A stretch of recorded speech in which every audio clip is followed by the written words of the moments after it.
నా పేరు సంజీవ్ కుమార్. నేను 211 నెంబర్ సర్వే నెంబర్లో కంప్లీట్ చేసిన. దేనికి కంప్లీట్ చేసిన అంటే ఇవన్నీ ఎస్సీలకు ఇచ్చిన ఫ్లాట్స్. ఎస్సీలకు ఇచ్చిన ఫ్లాట్స్లలో ఎస్సీలు కట్టుకుంటారు. ఒకవేళ ఎస్సీలు కట్టుకోకుండా ఉన్నారా, లేకపోతే ఎస్సీలను దౌర్జన్యం చేసి బెదిరించి ఎవరన్నా ఫ్లాట్లు గుంజుకొని అమ్మిండ్రా, ఇదంతా ఇప్పుడు ఆ 5,70,000 రూపాయలకు ఒక శ్రావణ్ అనే వ్యక్తి కొన్నాడని చెప్తున్నాడు. ఇప్పుడు 5,70,000కు ఎస్సీల ఫ్లాట్ నువ్వు ఎట్లా కొంటావు? ఇప్పుడు ఎస్సీలకు ఇచ్చిన ఫ్లాట్ ఎస్సీలు కొంటారు కదా. ఇప్పుడు వాళ్ళు అమ్ముతామంటే నీకు మున్సిపల్ పర్మిషన్ లేదు, ఏ పర్మిషన్ లేకుండా నువ్వు ఇల్లు ఎట్లా కడతావు? ఇదే కాదు, ఇంకొక మహిళను కూడా ఒక ఫ్లాట్ ఉంది ఇక్కడ దేవమ్మ అని, ఆమెను కూడా బెదిరించి ఆమెను ఇక్కడ రానివ్వట్లేదు. ఆమె కూడా నా దగ్గరకు వచ్చింది. అబ్బా స్థానిక బాధితురాలను అతి త్వరలో ముందుకు ప్రవేశపెడతాను, ఎందుకంటే ఇక్కడ ఏ కౌన్సిలర్ చేస్తున్నాడు ఇవన్నీ, ఈ గుట్ట ప్రాంతం ఇదంతా ఇట్లా ఎదురు చూస్తున్నా, ఇట్లా చెక్కి కడుతున్నారు ఇవన్నీ. నేనేమంటున్నా అంటే ఇప్పుడు ఇప్పుడు ఈ వరకు గుట్టనే ఉండే, ఇప్పుడు చూస్తుంటే ఇప్పుడు మీకు కూడా ఇక్కడ మీడియా మీకు వాళ్ళకి చూస్తుంటే ఇక్కడ చూసి ఇదంతా గుట్టనే ఉంది, ఇప్పుడు ఇంకా అది కొడుతున్నారు. ఇంకా అంటే అసలు యాక్చువల్లీ ఇక్కడ ఫ్లాట్ ఉంది అని కన్ఫర్మ్ లేదు, ఇక్కడ ఫ్లాట్ లేదు, వాస్తవం చెప్తున్నాను నేను. ఇది అంతగా కొట్టి స్టాప్ చేసి కడుతున్నారు ఇదంతా. ఈ గుట్ట పైన ఎట్లా ఇస్తారు ఫ్లాట్? ఇవన్నీ ఫ్లాట్లు ఇట్లనే చేస్తుంటారు ఇవన్నీ ఇట్లా. అంటే దీని ఏమంటారు అంటే, నేను ప్రభుత్వానికి సంబంధించిన భూమిని అక్రమంగా దళారులు ఇట్లా పేదలను మోసం చేసి ఇప్పుడు నా 5,70,000 కొన్నాడని చెప్తున్నాడు. నేను ఎవరు శ్రావణ్ అనే వ్యక్తి. మళ్ళీ 5,70,000 ఆయనతో కొన్నప్పుడు మళ్ళీ ఆయన ఎట్లా కొంటాడు చెప్పండి? ఒక ఎస్సీలకు వచ్చిన ఫ్లాట్, ఇతను వచ్చేసి బీసీ ఉన్నాడు, మరి నువ్వే విధంగా కొంటావు? నువ్వు ఒకసారి ఆలోచన చేయాలి కదా. మరి నువ్వు పెద్దవాళ్ళు న్యాయం చేయాలంటే పెద్దవాళ్ళు ఏం చేస్తారు రేపు? నువ్వు తప్పు చేసింది నీకు ఎవరు అమ్మినరో వాళ్ళ దగ్గరకు పోయి అడుగు. నేనేమంటా, ఈ ఫ్లాట్ వీళ్ళదా లేకపోతే పక్క వాళ్ళదా? ఇప్పుడు ఆమె దేవమ్మ టైం ఫ్లాట్ ఇదే, లేకపోతే ఆ పక్కలో ఇంకోటి అక్కడ కన్స్ట్రక్షన్ చేసిండ్రు అక్కడ. అప్పుడు కూడా ఆమె దేవమ్మ టైం వచ్చింది. పాపం ఆ ముసలామెని భయభ్రాంతులకు చేసిన. అతి త్వరలో ఆమెని ముందుకు దోలుకొస్తా, ఆమెను దోలుకొచ్చి నేను తగు న్యాయం చేస్తాను. నేను ఉంటాయి సార్, ఇక్కడ ఒక 7-8 వెళ్తాయి అనుకుంటున్నాను నేను వింటున్నా. అసలు యాక్చువల్లీ ఇవన్నీ కొన్ని డబ్బులకు చేసి వేరే వాళ్ళ పేర్ల మీదకి మార్చేసి, లేకపోతే నాకు ఇంకా ఖాళీ జాగా ఉంది ఇంకా అక్కడ కూడా, ఇప్పుడు ఇది కూడా ఉంది, ఇది ఎవరిదో తెలియదు, మళ్ళీ ఇది కూడా ఎవరికి అమ్ముతారో తెలియదు. ఇదే విధంగా జరుగుతుంది అంతా. అంటే గుట్ట ప్రాంతం ఉన్నందుకు ఇక్కడ ఏం జరుగుతున్నది అనేది ఎవరికి తెలియదు. ఇప్పుడిప్పుడే ముందుకు వెళ్తుంది, ఇంకా బయటికి వెళ్తాయి, ఇంకా చాలా చిట్టాలు వెళ్తాయి ఇవి. ఇది ఎవరు చేసిండ్రు, ఇక్కడ స్థానిక కౌన్సిలర్లు చేసిండ్రా, లేకపోతే ఇంకెవరు చేసిండ్రు, అతి త్వరలోనే బయటకు వెళ్తుంది. కట్టాలు, పాముల పుట్టాలు అన్నీ బయటకు వెళ్తాయి త్వరలో. మీరు మున్సిపల్ అధికారులకు కంప్లైంట్ చేసిండ్రా? నేను మున్సిపల్ కంప్లైంట్ చేసిన. ఇక్కడ పర్మిషన్ లేకుండా ఇల్లు కడుతుండ్రు అని చెప్పిన. యాక్చువల్లీ సార్ వాళ్ళు వచ్చి విజిట్ చేసి వెళ్ళిండ్రు. అసలు ఇంకొకటి ఏంటంటే, నేను ఏమంటున్నా అంటే, ఇందిరమ్మ ఇంటికి పర్మిషన్ లేదంటున్నావు. ఇప్పుడు అసలు నీ ఫ్లాటే కాదు కదా ఇది నీ ఫ్లాటే కానప్పుడు నీకు ఎట్లా వస్తుంది ఇందిరమ్మ ఇల్లు? ఇప్పుడు 60 గదుల ఫ్లాట్ ఉంటేనే ఇల్లు ఎవరి పేరు పైన శాంక్షన్ అయింది? పట్టా ఎవరి పేరు పైన? పట్టానేమో వచ్చేసి ఎస్సీ మాదిగల పైన ఉంది పట్టా. ఇతను వచ్చేసి నోటరీ చేసుకున్నాడు. నోటరీ చేసుకున్నాక ఇతనికి ఇందిరమ్మ ఇల్లు ఎట్లా శాంక్షన్ అవుతుంది? మీరు కూడా ఆలోచన చేయండి సార్. నేను ఏమంటానంటే, నేను ఎవరిని డిస్టర్బ్ చేస్తలేను. నేను ఏమడుగుతాను అంటే, ఇక్కడ ఒక ఆమెను బెదిరించి ఆమెను భయభ్రాంతులకు గురి చేసిన ఆమె త్వరలోనే ముందుకు వస్తుంది. అతని పాపాల చిట్టాలన్నీ బయటకు తీస్తే, ఇంతకుముందు కూడా నేను చెప్పిన కట్టాల పుట్టాల అన్నీ బయటికి వెళ్తాయి. ఇంకా ఆగేది లేదు, వినేది లేదు, తగ్గేదే లేదు.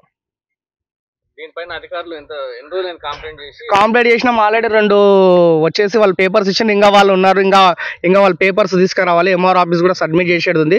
వాళ్ళు ఎలాంటి పట్టాలు ఇచ్చిండ్రు, వాళ్ళు ఎలాంటి అతి త్వరలో మళ్ళీ అవి కూడా పట్టాలతో కూడా మళ్ళీ ఇంకో ప్రెస్ మీట్ చేయడం జరుగుతుంది. 100% ఇక్కడ ఎవరికైతే న్యాయం ఉందో వాళ్ళకు ఆమె కంపల్సరీ, ఆమె దేవమ్మ అనే టైంకి నేను కంపల్సరీ న్యాయం చేసే అంతవరకు నేను సార్ తోటి కూడా మాట్లాడినప్పుడు ఆమె ఫ్లాట్ ఉంది, ఆమె ఫ్లాట్ కూడా తెలియాడి ఇప్పించే బాధ్యత నాది. అవతల ఉందా, యువతలు ఉందా, ఈడ ఉందా, అంతవరకు పని ఆపాలని చెప్పేసిన. మనకి ఎవరి మీద ఒత్తిడి లేదు. మనం ఎవరిని ఒకరిని ఇబ్బంది పెట్టే అవసరం మనకు లేదు. పని ఆగిపోయింది సార్. ఇప్పుడు యాక్చువల్లీ మార్నింగ్ కూడా బెందెలు కొడుతున్నానని తెలిసింది నాకు.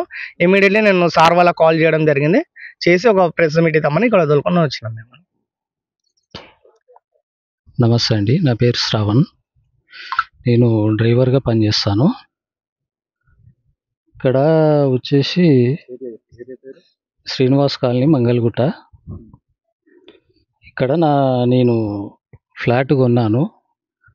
అక్రమంగా కడుతురు అని చెప్పేసి నాది పనులు నిలిపివేశారు. దీనికి కొంచెం బాధగా ఉంది. అది ఎందుకు అనేది చెప్పట్లేదు ఎవరు. ఎవరితో కొన్నారు, కొన్నవారు కూడా ఉన్నారు మా దగ్గర, అమ్మిన వారు ఉన్నారు. వాళ్ళను కూడా తీసుకొచ్చి మాట్లాడడం జరిగింది. ఇప్పటికీ పని స్టార్ట్ చేయొద్దన్నారు, స్టార్ట్ చేయట్లేదు. అయినా కూడా నన్ను ఇంకా ఫోర్స్ పెడుతున్నారు. సరే, దాన్ని పెద్దలు చెప్పింది తినాలి కదా, చూద్దామని ఆగాను అంతే. మీరు ఈ ప్లాట్ ఎప్పుడు కొన్నారు? 3 years అవుతుంది. ఎవరితో కొన్నారు? ఇక్కడ నాగరాజు అని, నాగరాజు హైదరాబాద్లో ఉంటారు.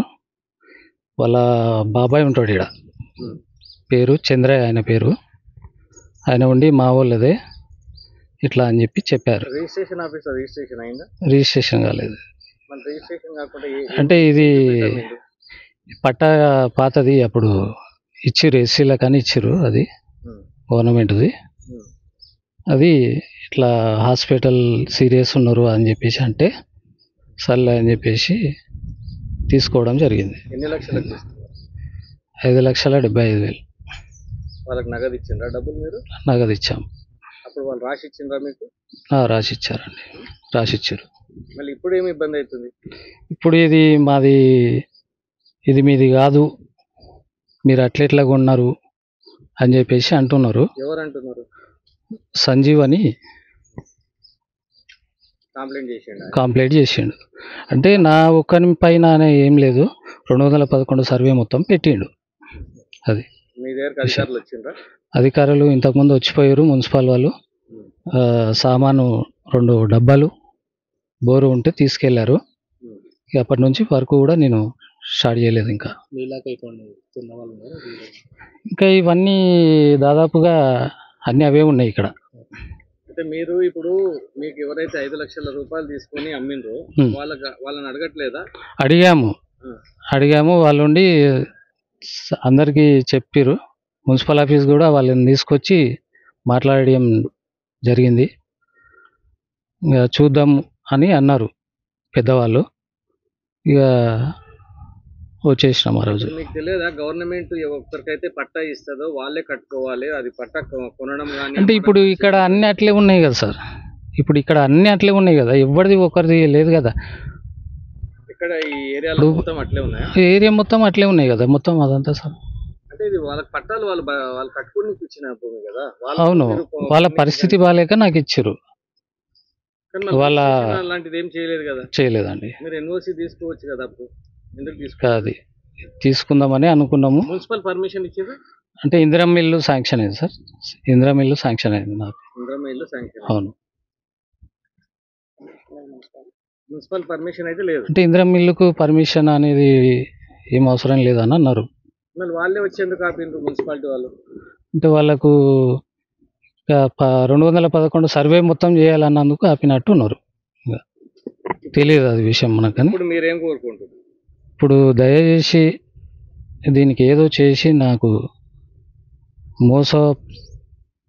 నన్ను పెద్దవాళ్ళకే తెలిసిగా ఏం చేస్తారు నన్ను అనేది. ఎవరు పెద్దవాళ్ళు? పెద్దవాళ్ళు అంటే ఇప్పుడు ఉన్నారు, మున్సిపల్ సార్ ఉన్నారు, ఎంఆర్ఓ సార్ వాళ్ళు ఉన్నారు. చూసి ఏదో నాకు న్యాయం చేయగలుగుతారని అనుకుంటున్నా.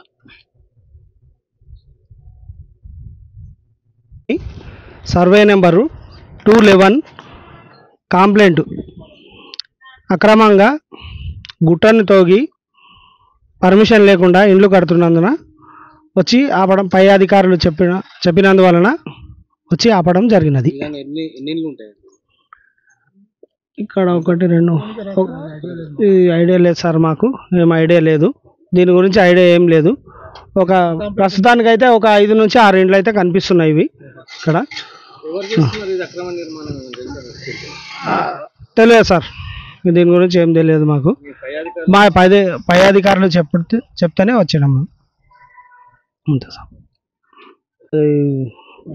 పని ఆపి వారం 10 రోజుల కింద సార్, వారం 10 రోజుల కింద అట్లే చేస్తుండ్రు. నోటీస్ ఏమి ఇవ్వలేదు సార్, మేము పని ఆపి కొన్ని సామాన్ వేసుకొని పోవడం జరిగినది అంతే సార్. ప్రభుత్వాన్ని 211 ప్రభుత్వాన్ని ఎలాంటి పర్మిషన్ లేదు. జరుగుతుంది, మేము వచ్చినాం సార్.